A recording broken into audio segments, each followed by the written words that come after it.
조금 이따가 주세요. 조금 이따.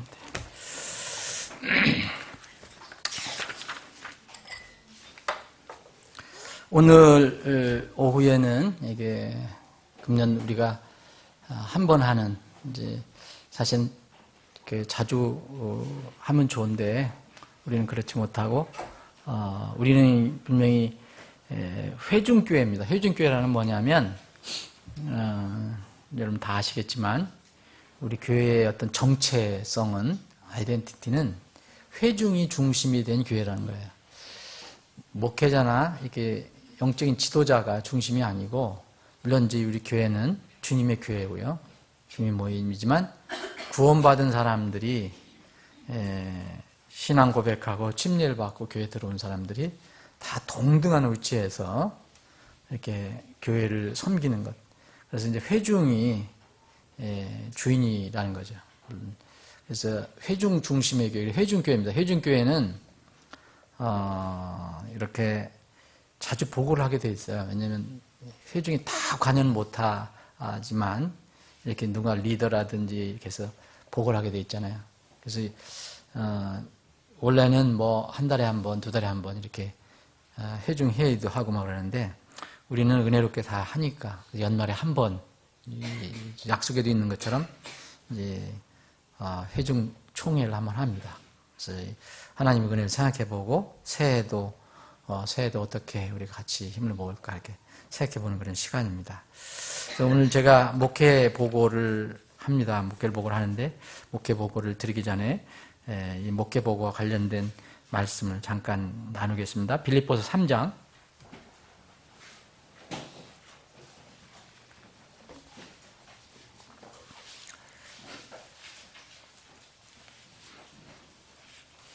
빌립보서 3장 전체를 가지고 살펴보고 싶지만 이 시간 관계상 몇 구절만 이렇게 봉독하겠습니다.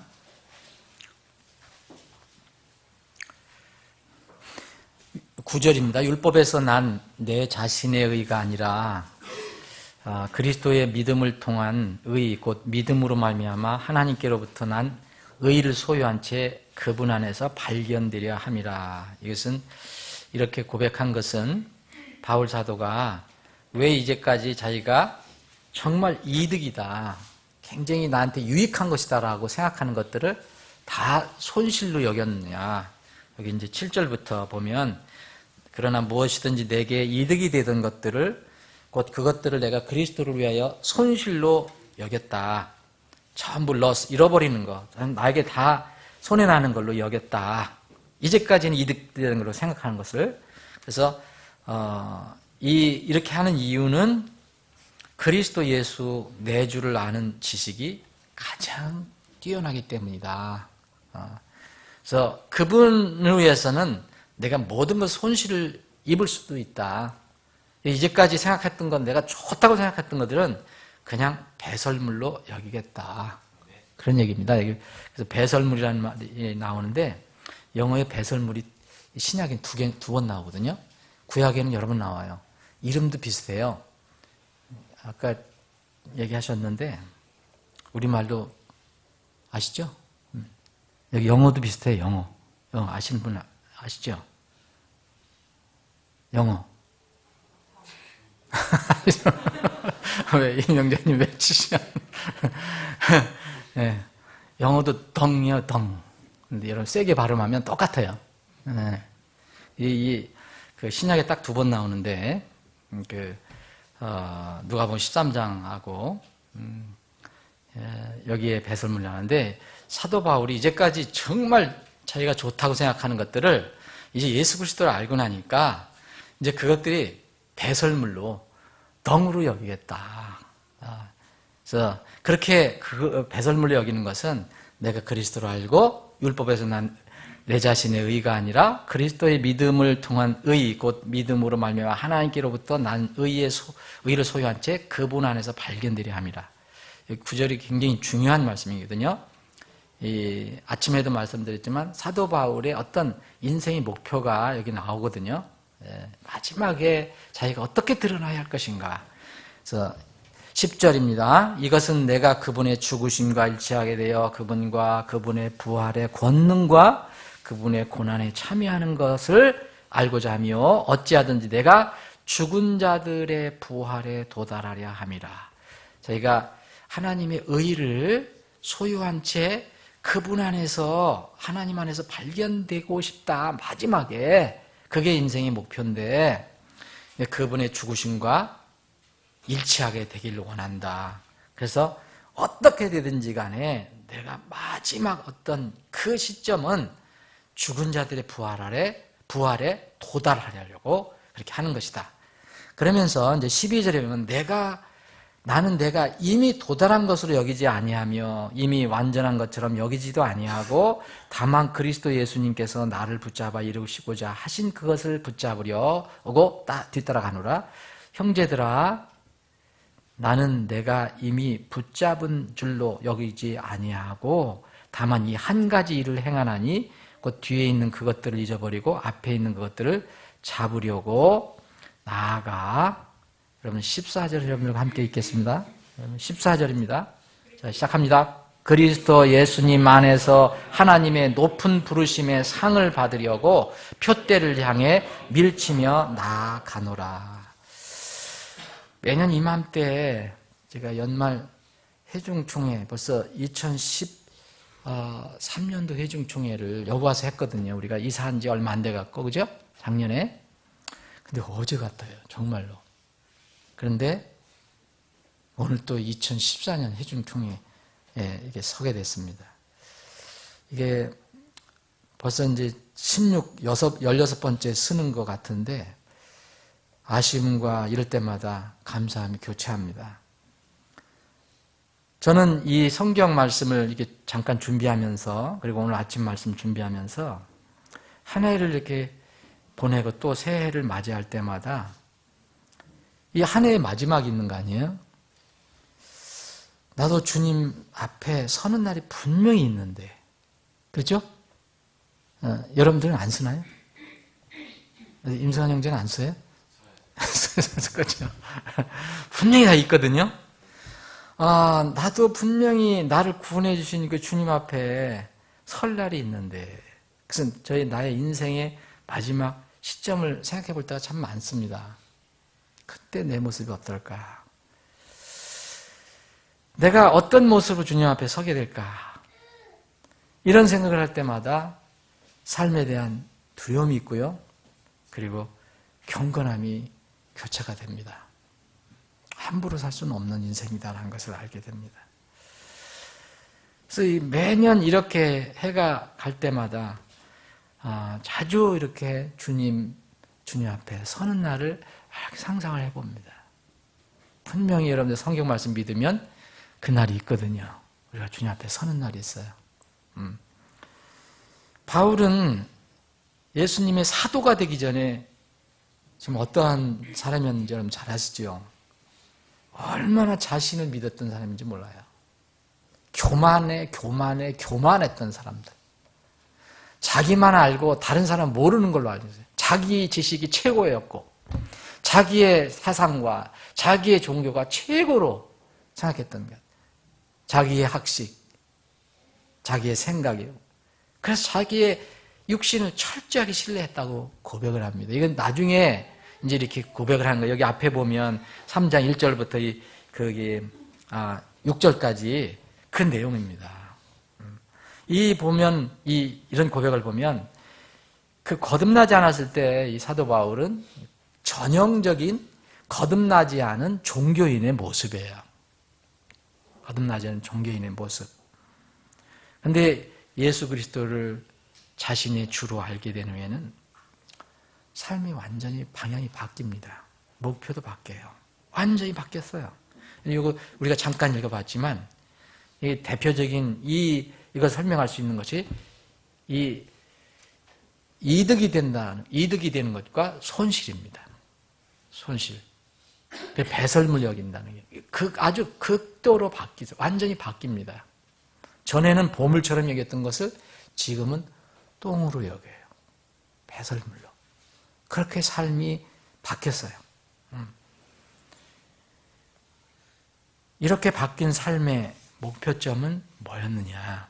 여기 8절 뒤에 있는 것처럼 내가 그리스도를 얻고 그랬어요. 내가 그리스도를 얻고 그리스도 안에서 하나님 안에서 하나님이 의를 소유한 채 세상에서 율법에서 난 의가 아니고 세상에서 얻는 의가 아니고 하나님께 주시는 그 의를 가진 채 마지막에 그분 안에서 발견되려 합니다. 이게 무슨 얘기냐면요. 마지막에 딱 어떤 시점이 됐을 때 내가 하나님 안에 있다는 것이 드러나기를 원한다. 그 얘기죠. 그게 바로 그분 안에서 발견되려 함이라. 이렇게 다 이런 것을 세상에 아주 귀중한 걸로 생각했던 것을 다 이렇게 배설물로 여기는 것. 그리스도 안에서 발견되는 것. 하나님 안에서 발견되는 것. 그래서 이것을 다른 말로 하면 10절에 있는 것처럼 주님의 죽으심과 그분의 부활의 권능, 고난에 참여하는 것이 무엇인지 아는 것이다. 그리고 궁극적으로는 어떤 상황에서든지 어찌하든지 내가 부활에 도달해야 합니다. 이거를 정말 소망을 했습니다. 어느 인생이든요, 이 바울 사도가 얘기하는 것은 어찌하든지 내가 죽은 자들의 부활에 도달하지 못하면요, 정말 불쌍한 인생이에요. 모든 인생은 마지막에 하나님 앞에 어떤 인생으로 드러나는가가 중요한 겁니다. 지금 어떻게 여러분들 사시고 어떻게 주님 섬긴가, 마지막에 주님 앞에서 어떤 인생으로 드러나는가가 참 중요하죠. 바울 사도는 이걸 철저히 깨닫고 그런 삶을 향해 나갔어요. 만약 이 땅에서 삶이 종료되는 마지막 때에 구원자 그리스도가 없는 상태, 하나님의 의가 없는 상태, 그리스도 안에서가 아니라 그리스도 밖에 있는 상태로 드러난다면 정말 가정하기조차 싫은 상황이 되죠. 여러분, 이런 것을 정말 상상하기도 싫잖아요. 그리스도 밖에 있다. 하나님의 의가 없다. 응? 또한 이렇게 바울 사도는 이런 인생을 살아가면서 그리스도 안에서 영광을 생각하면서 또 하나를 추구하는 게 있었습니다. 그게 바로 우리가 여러분들과 함께 읽은 부분입니다. 이미 바울 사도는요, 구원을 받았어요. 영적인 신분, 법적인 신분으로는 하나님의 자녀가 됐어요. 어떤 경우도 흔들리지 않습니다. 어떤 경우도 하나님의 사랑을 이제 사랑해서 바울 사도를 꺼집어내고 분리시킬 사람이 아무도 없습니다. 분리시킬 것도 없고요. 바울 사도는 분명히 하나님 안에서 천국 시민입니다. 그럼에도 불구하고 바울 사도는 이렇게 얘기해요. 내가 이미 도달한 것처럼 여기지 않겠다. 완전한 것처럼 여기지도 않겠다. 어떤 성경 말씀에 보면은 우리가 그리스도 안에 있으면 완전하다고 그랬습니다. 법적 신분이. 그런데 완전한 것을 여기지 않겠다. 다만 그리스도 예수님께서 나를 붙잡아 이루고자 하신 그것을 붙잡으려 뛰더라. 이게 무슨 말씀이냐면 바울 사도가 다메섹도상에서 예수님 만났잖아요. 구원 받았어요. 구원 받고 놔두셨나요? 그때부터 쓰시기 시작했잖아요. 바울 사도를 구원해 주시고 그에게 생명을 주시고 그 다음에는 그 순간부터 바울 사도를 주님의 도구로 그릇으로 사용하고 계십니다. 그래서 붙잡혀서 예수님께서 나를 붙잡아서 뭔가 이루고자 하는 것을 내가 붙잡으려고 지금 계속 간다 이거예요. 근데 이 성경은요, 지금 이렇게 얘기하는 때는 어디에 있었습니까? 길을 걸어가는 것도 아니고 사역을 하면서 했던 게 아니에요. 감옥에 있었을 때, 감옥에. 빌립보서는 감옥 서신이에요. 옥중 서신이에요. 비록 아무 일도 못하고 감옥에 있었지만 자기는 그렇게 자기는 삶은 이렇다는 것을 지금 고백하고 있습니다. 바울 사도는 여기서 뭐를 얘기했습니까? 하나님의 높은 부르심의 상. 이 상은 이 세상에 있는 상하고 완전히 다른 상이죠. 세상에 있는 상을 하나님이 높은 부르심의 상이라고 하지 않지요. 하나님께서 바울 사도를 부르셨어요. 구원해 주셨어요. 뭔가 뜻이 있어요. 구원도 베풀어 주셨어요. 생명 주셨지만 뭔가 그 생명을 가지고 이 땅에서 그리스도를 위해서, 하나님을 위해서 부르신 게 있었어요. 그게 이 바울 사도에게는 사도의 직분이었죠. 전도자의 직분이었죠. 교회를 세우는 그런 일이었죠. 그래서 그 높은 부르심에 하나님께서 나중에 보상이 있다는 것을 알게 됐어요. 그래서 그 표대를 향해서 나아간다라고 얘기했습니다. 이거는 지금 도달한 게 아니에요. 구원은 받았지만 도달한 게 아닙니다. 아직도 미래형입니다. 그래서 도달한 것을 여기지 않고 완전한 것을 여기지 않는다. 그냥 하나님께서 나를 붙잡아서 쓰시고자 하는데 그 쓰시고자 하는 그 일을 위해서 내가 그냥 계속 뒤따라 가겠다. 이렇게 고백을 하고 있습니다. 지난 25일 날 복음전도 및 성도 교제의 날에 찬양대 콘서트가 있었는데 저도 잠깐 참여했거든요. 근데 얼마 연습도 안 했는데 2주 했나요? 찬양 멜로디가 지금도 나와요. 여러분 찬양 멜로디가 나의 옛사람은 십자가에, 나의 옛사람은 십자가에, 못박으리 이렇게 계속 나와요. 입술로. 그래서 이 찬양의 장점이 뭐가 있는지 아세요? 찬양은 곡만 좋으면 찬양이 좋은 게 아닙니다. 이 가사가 와닿아야 돼요. 물론 또 곡이 또 너무 재미없으면 또 연습하기 힘들겠지만 정말 그 바울의 기도할 때 그 기도라는 그 찬양이 보면 그게 나와요. 이 노래에 나의 옛사람은 십자가에 못 박는다. 나의 옛사람은 십자가에 못 박는다. 사나 죽으나 내가 주를 따르는 것, 주를 위하면 내 생명이 주님께 있기 때문이다. 찬양곡에 이제 8곡을 했는데 마지막 2곡은 저 높은 곳을 향하여 하고 본향을 향합니다. 이종훈 형제 어딘지 모르겠어요. 하여튼 올해 찬양대 잘해서 한 달에 한 번 정도 대곡을 하면 자연스럽게 12월에 힘들이지 않고 할 수 있어요. 이 저 높은 곳을 향하여, 근데 난 자매님들이 부르는 그게 제일 좋아요. 거기서는 뭐 어떤 의미냐면 이렇게 저 높은 곳을 향하여 나아갑니다. 날마다 나갑니다. 내 뜻과 정성 모아서 날마다 나아갑니다. 그거 참 편곡 잘했잖아요. 그거 아름답지 않아요? 참 그 멜로디가 아름답더라고요. 본향을 향하여는 에서 늘 생각나는 게 그 괴로움 인하여 천국 보이고, 그죠? 이 세상 지나는 동안에 정말 괴로움이 심하고 또 심하고 심하지만 그 괴로움 인하여 천국이 보입니다. 이런 이 가사가 있어요. 이 바울 사도가 당시 로마 옥중에서 쓴 편지, 오늘 말씀은 사실은 저 높은 곳을 향하여요. 그러죠? 그 하나님의 높으신 부름의 상을 바라보고, 이 상은 우리가 초등학교 때 운동하면 운동회 때 주는 제기장이나 고무나 연필 아니에요. 하나님이 주신 상은 뭔지 잘 모르지만 이 옥중에 있으면서도 저 높은 곳을 향하여, 본향을 향하여 이런 찬양을 한 겁니다. 살아있었기 때문에, 바울 사도는 아직 옥중에 살아있었기 때문에 죽은 자들의 부활에는 아직 도달하지 못했잖아요. 이미 이제 바울 사도는 도달해서 지금 하늘에 있지만 우리에게 지금 이건 미래형이거든요. 그렇죠? 죽은 자들의 부활에 우리가 아직 도달하지 못했어요. 확실하게 일어날 거지만 우리는 몸이 영화로운 몸을 바뀌지 않았어요. 우리가 지금 그래서 본향을 향해서 나가는 겁니다. 이것이 죽은 자들의 부활, 그리고 하나님 높으신 부르심의 상은 여전히 앞에 있는 우리의 목표점입니다.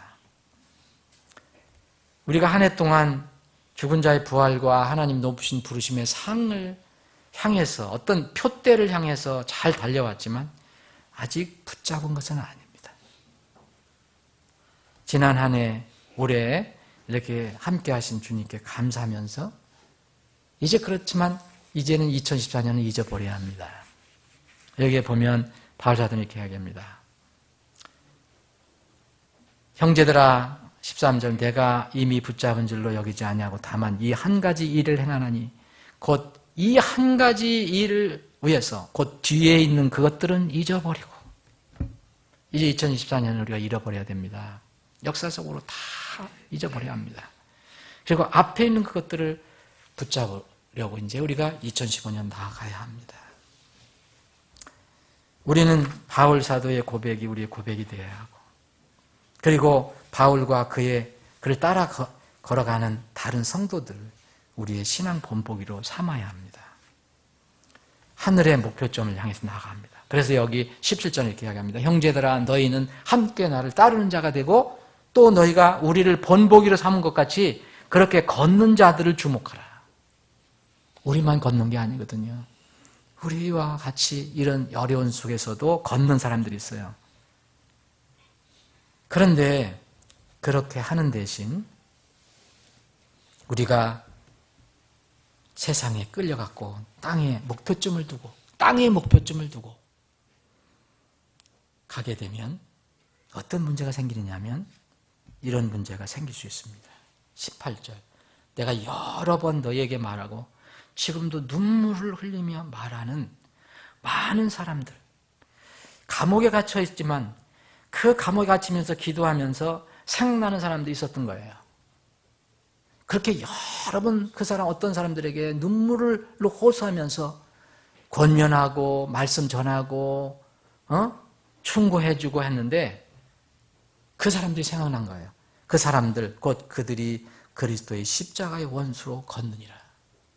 그들의 마지막은 파멸이요 그들의 하나님은 그들의 배요 그들의 영광은 그들의 수치스러운 일에 있고 그들은 땅의 일들을 생각하느니라. 우리가 이런 바울사도의 모습을 본보기로 삼지 않고 또 바울사도를 따라서 같이 걸어가는 다른 성도들을 우리의 신앙의 본보기로 삼지 않고 하늘의 목표점을 향해 나아가지 않으면 우리는 언제 이렇게 될지도 모릅니다. 땅의 일만 자꾸 생각하게 되면 우리의 배를 우리의 하나님으로 여기 배는 저기 강에 가는 배 바다의 배를 얘기하는 게 아니에요. 여러분들의 중심에 있는 배를 얘기합니다. 한 끼만 굶어도 한 끼만 안 먹어도 막 밥 달라고 아우성치는 그 배. 그 배를 하나님으로 여길 수가 있다는 거죠. 그래서 그리스도의 십자가의 원수로 걷게 될 수 있습니다. 여러분, 우리는 땅의 삶의 방식이 있는 것이 아니에요. 땅의 삶의 방식이 우리는 비록 두 땅에 다리를 딛고 살지만 우리의 삶의 방식은 하늘에 있습니다. 여기에 우리의 생활 방식은 여기에 이제 영어로 conversation이라고 하는데 이거는 다른 방법으로 번역할 수도 있어요. 우리의 어떤 성경에는 시민권이라고 되어 있죠. 그러니까 시민으로서 어떤 생활을 하느냐, 어떤 형식으로 사느냐 그걸 얘기하는 겁니다. 하늘에 있으며 거기로부터 또한 우리가 구원자 예수 그리스도를 기다리느니 예수님 땅에서 올라오시 않으세요. 앞으로 하늘에서 내려오시거든요. 21절 보면 그분께서는 모든 것을 자기에게 복종시킬 때 사용하는 능력을 발휘하사 우리의 천한 몸을 변화시켜 자신의 영광스러운 몸과 같게 만드시리라. 여러분, 땅의 일과 이 하늘을 바라보는 사람들의 그 마지막에 그 모습이 나옵니다. 여러분, 비록 우리가 약하고 천한 우리 몸을 가지고 있고 벌써 한 해 또 지나면 우리가 한 살 더 먹으니까 늙는 겁니다. 연약해지는 겁니다. 그런데 여러분 기다리십시오. 예수님을 기다리십시오. 여기 우리가 구원자 주 예수를 기다리노니 그분께서 오시면 우리의 천한 몸을 변화시켜서 그분의 영광스러운 몸과 같게 만드신다고 그랬습니다. 여러분, 이런 말씀이 정말 가슴 벅차지 않으세요? 정말 가슴 벅차지 않습니까? 감격스럽지 않습니까? 그래서 그때를 사모하면서 새해에도 우리 서로 힘을 모아서 마음을 모아서 힘과 정성을 모아서 하나님 높으신 부르심의 그 표대점을 향해서 함께 나가시길 바랍니다.